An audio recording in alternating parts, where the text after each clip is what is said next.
بسم اللہ الرحمن الرحیم۔ آج ہم اسلام اور عصر حاضر کی تبدیلیاں، یہ ہمارا ٹاپک ہے کہ جس پہ ہم یہ ڈسکس کریں گے کہ بیسیکلی یہ دین سے متعلق تو کچھ نہیں ہے، لیکن یہ ہے کہ اسلام پر عمل مسلمان کر رہے ہیں، عمل اس پہ، تو اس میں کیا چینجز آئی ہیں ماڈرن ٹائم میں۔ کیونکہ آپ کے علم میں ہوگا کہ انسانوں نے سب سے پہلے جو جس کو ہم کہتے ہیں شکار کا پیریڈ وہ آیا، اور پھر اس کے بعد ایگریکلچرل ایج آئی، اور انبیاء کرام علیہ السلام جن کا ذکر قرآن مجید میں آتا ہے اور بائبل میں آتا ہے، تو وہ اکثر انبیاء کرام علیہ السلام ایگریکلچر ایج میں رہے۔ اس کے بعد پھر انڈسٹریل ایج وہ آئی، اور اب ہم انفارمیشن ایج میں آئے ہیں۔ تو ظاہر ہے کہ اس کے ساتھ ساتھ انسانوں کے عمل میں، ان کے تھاٹ میں تبدیلیاں آتی ہیں۔ تو ہمارا ٹاپک یہ ہے کہ وہ دین سے متعلق کیا کیا تبدیلیاں مسلمانوں میں آئی ہیں۔ اب ظاہر ہے کہ دین تو اللہ تعالیٰ کا دین ہے جو قرآن مجید میں موجود ہے، رسول اللہ صلی اللہ علیہ وسلم کے ارشادات میں موجود ہے، لیکن ظاہر ہے کہ عمل تو انسانوں نے کرنا ہے، انہوں نے سمجھنا ہے، سوچنا سمجھنا ہے، اور پھر عمل بھی کرنا ہے۔ تو وہ اس میں کیا چینجز آئی ہیں۔ تو جناب یہ ہمارا ٹاپک ہم ڈسکس کرنا شروع کر رہے ہیں کہ جس میں معاشرے میں کیا چینجز آئی ہیں، اور دوسرا پھر چیپٹر ہم دیکھیں گے انسانی نفسیات اور طرز فکر میں کیا چینجز آئی ہیں۔ پھر تیسرے چیپٹر میں ہم معاشرتی اور ثقافتی تبدیلیاں، یہ ہم اس کی اسٹڈی کریں گے کہ کیا کیا چینجز آئی ہیں ہمارے۔ پھر سیاسی تبدیلی کیا آئی ہے، اور پھر معاشی اور تکنیکی تبدیلی کے کیا کیا انفارمیشن ریولوشن جب ہوا تو پھر کیا ہوا، اور اکانومی میں کیا آئی۔ اچھا، اس میں سے ہم صرف انہی چیزوں پہ فوکس کریں گے کہ جن کا دین سے متعلق کی امپلیکیشن سے متعلق ہے، اور پھر اگلا چیپٹر ہوگا دور جدید کی تبدیلیاں اور ہمارا رد عمل کیا ہونا چاہیے۔ اب ظاہر ہے کہ آخری چیپٹر میں تو پھر ہم ایک ظاہر ہے کہ اپنی سجیشنز ہی عرض کریں گے۔ تو یہ ہے جناب اوور آل اس کا پورا بیک گراؤنڈ۔ اب آپ کے سامنے دیباچہ سے ہم شروع کرتے ہیں کہ ہمارے معاشرے میں بالعموم بہت سے لوگ دور جدید کی برائیاں بیان کرتے نظر آتے ہیں۔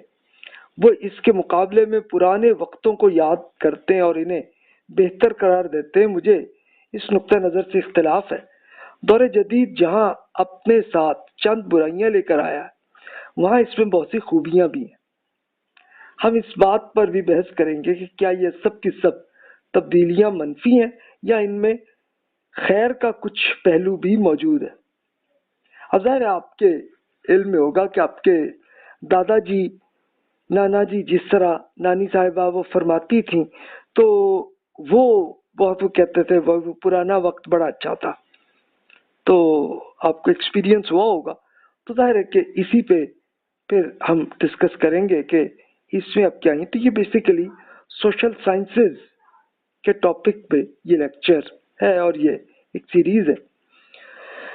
تو معاشرتی تبدیلی ایک ہمہ جہت عمل ہے کہ دنیا کے تمام معاشروں میں ہر دور میں وقوع پذیر ہوتا رہتا ہے۔ تمام معاشرے ایک دوسرے کے اثرات قبول کرتے ہیں، اور دور قدیم سے لے کے آج کے جدید دور تک یہ ایک واضح حقیقت ہے کہ مختلف معاشرے ایک دوسرے پہ اثر انداز ہوتے ہیں۔ اگر کوئی معاشرہ اپنی محنت یا قدرتی حالات کی بنا پر اپنا مقام حاصل کر لے، جس کی بدولت وہ دوسرے معاشروں سے ممتاز حیثیت اختیار کر لے، تو یہ معاشرہ دوسرے معاشروں کو سیاسی، عمرانی، معاشی اور فکری اعتبار سے متاثر کرنے لگتا ہے۔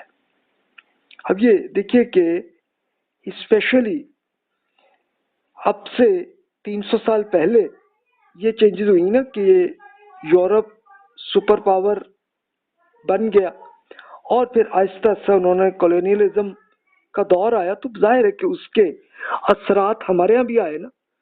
اچھا، اور پھر صرف یہی نہیں ہوتا کہ صرف انہی کے اثرات آئیں گے، بلکہ اس کو یہ بھی ہوا کہ ہمارے علم کو پھر یورپ نے بھی سیکھا اور انہوں نے ان پہ بھی اثرات ابھی بھی آ رہے ہیں. اور ایون ان کے ہاں یہ سلسلہ 1100 CE سے یہ سلسلہ شروع ہوا، اور انہوں نے مسلمانوں کی بکس کو جب انہوں نے ٹرانسلیٹ کیا اٹالین زبان میں اور پھر دیگر یورپین زبانوں میں اس کا ترجمہ ہوتا چلا گیا، تو ان پہ بھی بہت اثرات آئے. تو یہ اب یہ نیچرل ایک طرح کا ایک یہ سلسلہ ہے کہ سبھی قوموں میں تبدیلیاں آتی ہیں، اور پھر جب وہ دوسری قوم کے ساتھ کوئی تعلق بنتا ہے تو اس کے اثرات بھی آتے ہیں. تو دور جدید بہت سے تبدیلیوں کا پیش خیمہ ہے کہ مغربی ممالک میں وقوع پذیر ہونے والی بہت سی تبدیلیوں نے دنیا کو متاثر کر دیا ہے. عمرانیات بیسیکلی کیا ہے؟ سوشیولوجی کے ایک طالب علم کی حیثیت سے میں نے اس میں یہ کوشش کی ہے کہ دور جدید میں کیا کیا تبدیلیاں رونما ہو رہی ہیں اور ان میں کیا مثبت پہلو ہے اور کیا منفی ہے. منفی اس لیے دیکھ لیں تاکہ ہمیں اگر دین کے خلاف کچھ ہے تو اس سے ہمیں بچنا چاہیے، اور جو مثبت ہے تو اس پہ ہمیں اللہ کا شکر بھی ادا کرنا چاہیے. تو یہی اصل ٹاپک ہے، اور میری ان کوشش کے مضبوط اور کمزور پہلوؤں کی نشاندہی کر کے اسے بہتر بنانے میں میری مدد آپ بھی کریں گے کہ آپ بھی اس میں پلیز اپنا کمنٹس ضرور اب دیجیے. یوٹیوب میں بھی ہے اور میری اپنی ویب سائٹ mubashirnazir.org میں بھی یہی کتاب بھی اویلیبل ہے، اور آپ کے کمنٹس بھی میں ویب سائٹ میں ایڈ کر دوں گا. تو آئیے جناب ہم اب ڈیٹیل پہلا چیپٹر ہم شروع کرتے ہیں. معاشرے میں تبدیلی کا عمل کیا ہوتا ہے.